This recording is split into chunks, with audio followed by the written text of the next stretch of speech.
Good morning प्रिय विद्यार्थियों। आज सगुण भक्ति धारा जो भक्ति काल की दूसरा प्रकार सगुण भक्ति धारा के बारे में चर्चा करेंगे।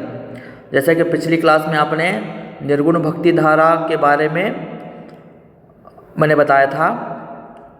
निर्गुण भक्ति धारा जिसके दो प्रकार, ज्ञानाशय शाखा, प्रेमाशय शाखा। ज्ञानाशय शाखा की विशेषताएं, ज्ञानाश्रय शाखा के प्रमुख कवि कबीरदास के बारे में, फिर प्रेमाशय शाखा की विशेषताएं और उसके प्रमुख कवि मलिक मोहम्मद जैसी के बारे में। आज भक्ति काल की दूसरी प्रमुख धारा जो है, प्रमुख दूसरा प्रकार सगुण भक्ति धारा। तो इसका किसे कहते हैं सगुण भक्ति धारा? सगुण भक्ति धारा कहने का तात्पर्य क्या है? तो वैदिक धर्म के कर्मकांड की प्रक्रिया,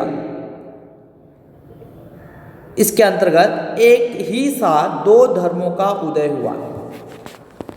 बौद्धिक धर्म के कर्मकांड की प्रक्रिया में एक ही साथ दो धर्मों का उदय हुआ, बौद्ध धर्म तथा वैष्णव धर्म। ये दोनों धर्म अहिंसा, उदारता और सदाचार की भावनाओं को लेकर खड़े हुए। विष्णु के दो रूप राम और कृष्ण माने जाने लगे।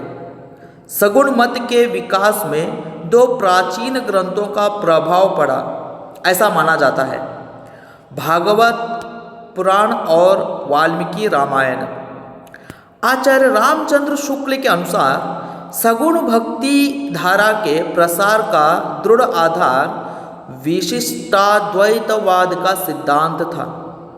सगुण भक्ति धारा निर्गुण भक्ति धारा से अधिक प्रचार पा सकी। इसका कारण यह था कि कबीर का ब्रह्म ज्ञान स्वरूप और प्रेम स्वरूप था, धर्म स्वरूप नहीं बन सका। यह समाज की रक्षा और नियमित करने में असमर्थ था। जायसी मुसलमान होने के कारण भारत की अपेक्षा पारस से अधिक प्रभावित भी, इसलिए जनता को अधिक प्रभावित न कर सके थे। दूसरा कारण यह है कि अकबर आदि शासकों में धार्मिक सहिष्णुता की भावना आ गई थी। इससे सामाजिक दशा में सुधार हुआ और जनता के मनोबल में वृद्धि हुई। तो ये सगुण भक्ति धारा की सामान्य परिचय।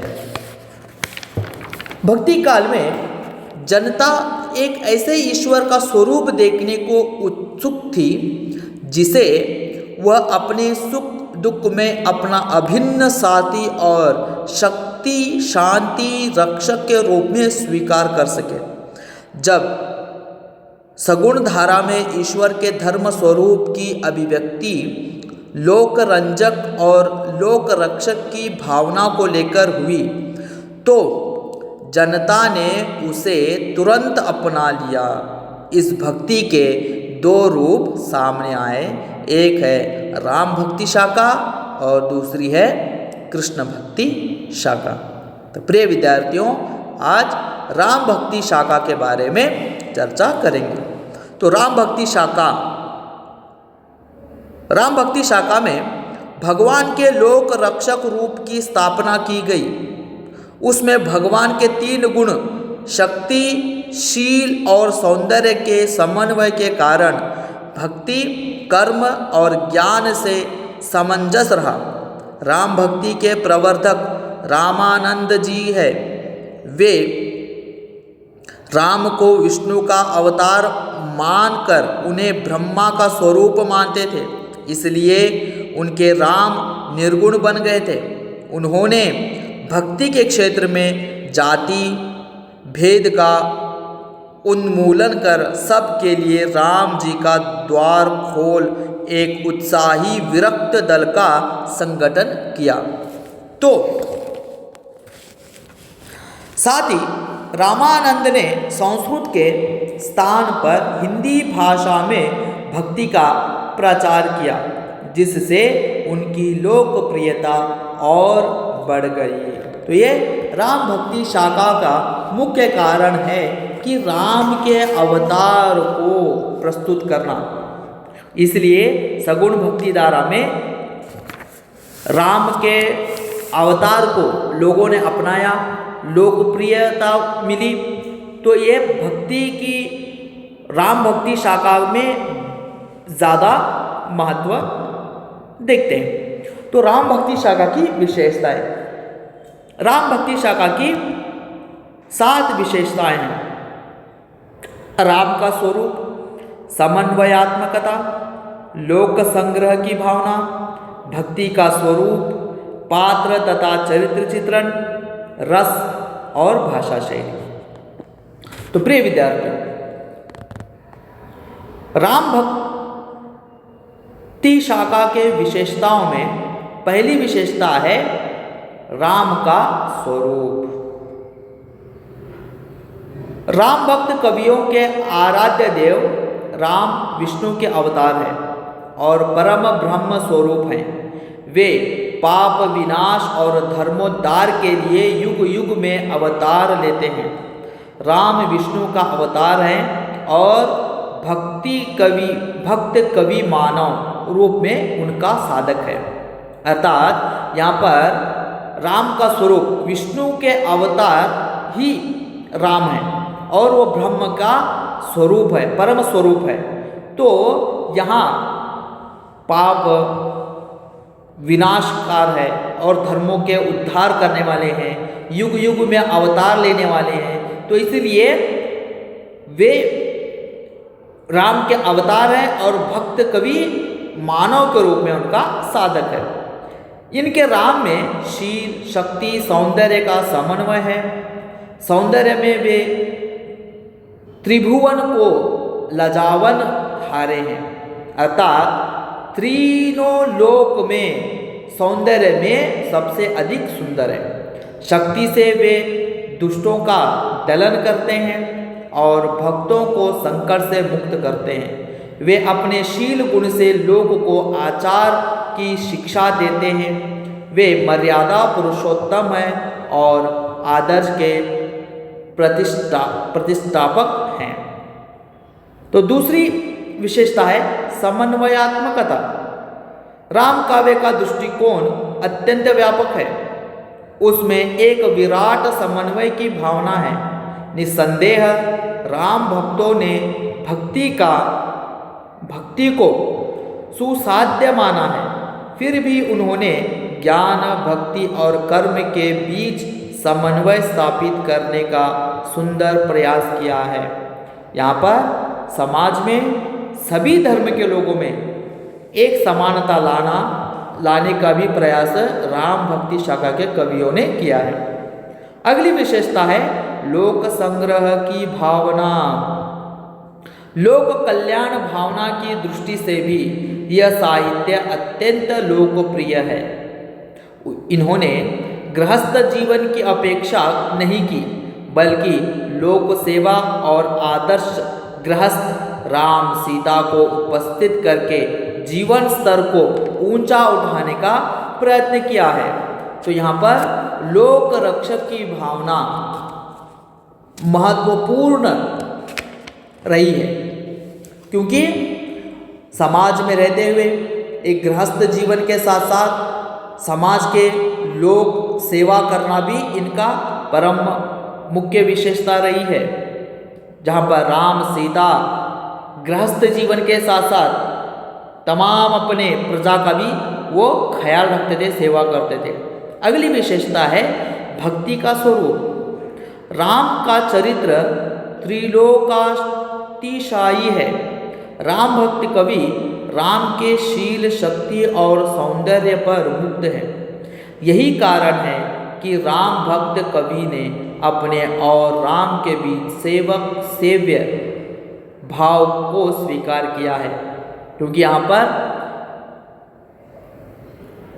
राम भक्ति शाखा में जो भक्ति का स्वरूप है वो सेवक और सेव्य अर्थात भगवान और सेवक के रूप में स्वीकार किया गया है। भगवान का सेवक अपने आप को यहाँ के कवि मानते थे, इसलिए तुलसीदास का कहना है सेवक सेव्य भाव बिनु भवने तरिय उरगारी, अर्थात सेवक सेव्य भाव के बिना भव के इस समुंदर में तीरना और पार लगाना मुश्किल है। क्योंकि एक भव समुद्र है, इसमें अगर पार लगाना है तो हमें एक सेवक बनकर भगवान की सेवा करनी चाहिए। अगली विशेषता है पात्र तथा चरित्र चित्रण। राम काव्य के पात्र आचार और लोक मर्यादा की आदर्श व्याख्या प्रस्तुत करते हैं। इनका चरित्र महान एवं अनुकरणीय है। इनमें जीवन की सभी वृत्तियों का चित्रण किया गया है। अर्थात राम का पात्र जब भी देखते हैं, जब भी पढ़ते हैं तो एक चरित्रपूर्ण पात्र है जो दूसरों के लिए एक आदर्शमय बन गया है, मर्यादा पुरुषोत्तम के रूप में प्रस्तुत किया गया है। तो इसलिए यहाँ पर पात्र तथा चरित्र चित्रण का होना आवश्यक है, क्योंकि इसमें सगुण अर्थात भगवान के रूप को यहाँ पर लेकर प्रस्तुत किया गया है। तो यहाँ पर पात्र और चरित्र चित्रण का आना स्वाभाविक है। अगली विशेषता है रस। राम कथा अत्यंत व्यापक है, उसमें जीवन की विविधताओं का सहज सन्निवेश है। राम काव्य समविभक्तांग होने के कारण उनमें सभी रसों का समावेश है, किंतु सेवक सेव्य भाव की भक्ति के कारण शांत रस की प्रधानता है।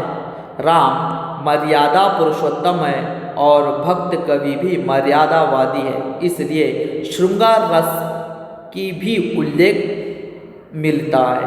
तो यहाँ पर जितने 9 रस है वो सभी राम भक्ति शाखा में देखने मिलते हैं। अंतिम विशेषता है भाषा शैली। क्योंकि किसी भी धारा के किसी भी साहित्य को देखना है, किसी भी शाखा के बारे में पता करना है तो वहाँ की भाषा शैली का भी होना आवश्यक है। राम काव्य की प्रधान भाषा अवधी है। केशव की रामचंद्रिका में ब्रज भाषा का प्रयोग हुआ है। तुलसी ने अवधी तथा ब्रज दोनों भाषाओं में रचनाएं की है और का सफल प्रयोग भी किया है। राम भक्त कवि पंडित है, उनमें अलंकार शास्त्र के प्रति अवहेलना नहीं है। इन्होंने सभी अलंकार और छंदों का प्रयोग बड़ी कुशलता से किया है। शब्दालंकार, दोहा, चौपाई, छप्पय, सोरठा छंद का प्रयोग भी यहाँ पर सुसज्जित रूप में देखने मिलता है। तो प्रिय विद्यार्थियों, ये राम भक्ति शाखा सगुण भक्ति धारा और उसकी विशेषताओं में संक्षिप्त परिचय देखने मिलता है। धन्यवाद।